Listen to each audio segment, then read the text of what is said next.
or detention and the basis for detention. So, what is the law and what is the crime that I committed?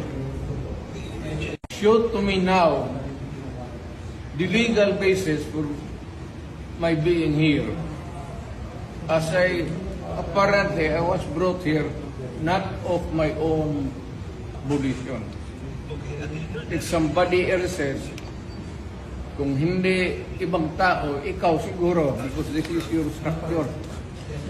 So you have to answer now for the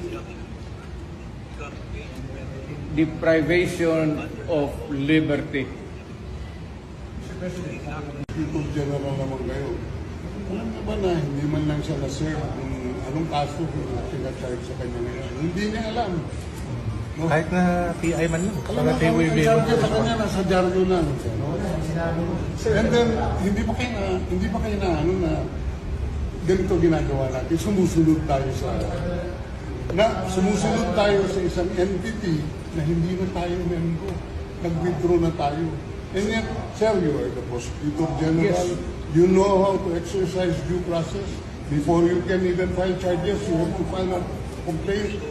We have to file a counter affidavit. Without doing those